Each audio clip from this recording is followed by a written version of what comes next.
living her dream in the city. And that is the CBS Weekend News for this Sunday. I'm Christine Johnson in New York.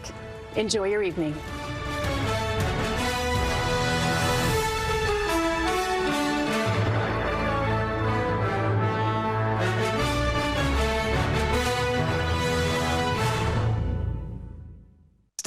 Watch the Salt Lake Bees on KMYU. Live, streaming, and on the KUTV app. This is KUTV 2 News at 5. A wildfire near Marysville doubles in size overnight. Coming up, the latest information we're learning. We'll have more on that fire weather down near Silver King, but look what St. George just barely hit. 112 degrees, and it gets hotter this work week. And new information in the deadly crash this weekend in Ogden Canyon. Those killed identified as the CEO of a well-known Utah company and his daughter. New at 5 o'clock, it's grown dramatically again, and now firefighters are trying to get control of a fast-moving wildfire in Piute County. Thanks for joining us. I'm Brian Malahy. Mallory has the night off. The Silver King fire sparked on Friday. It quadrupled yesterday, and then it's doubled again. And it's now scorched more than 5,400 acres. Christian Sita is live in Marysville, where power outages and evacuations are possible. Christian, what are you seeing right now? Long live the cat. Still to come on 2 News at 5 o'clock, another half hour of news for you. Deadly weekend across the country, mass shootings, 28 people shot in separate incidents. More about it straight ahead. This is 2 News at 5.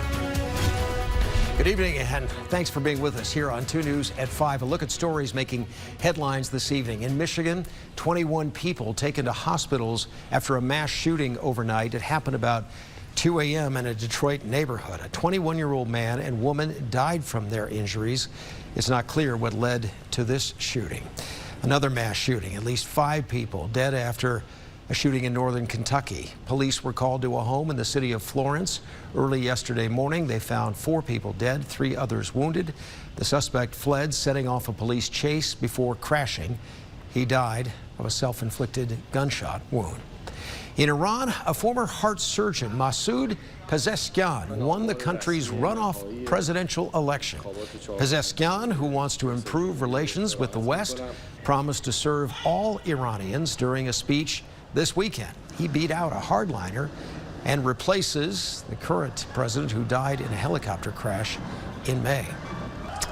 Polls in France have closed, and projections show a leftist coalition has won most parliamentary seats in the runoff elections after a high turnout among voters. The predictions show that President Emmanuel Macron's centrist alliance is in second place and the right in third. Amid the surge, France's prime minister announced plans to resign. Final results are not expected until tonight.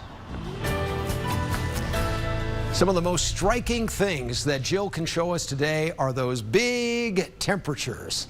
And they have been scorching in southern Utah and points further south right now. But at 112 in St. George, they certainly are dealing with it down there. Nick Ford was a 3-time All Pac-12 offensive lineman when he played at the University of Utah. He's one of my favorite sound bites ever.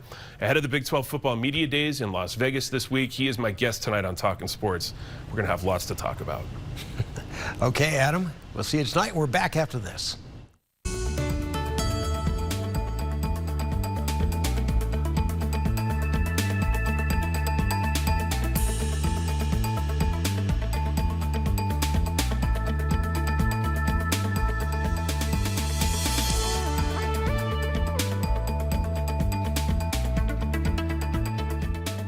Loving it.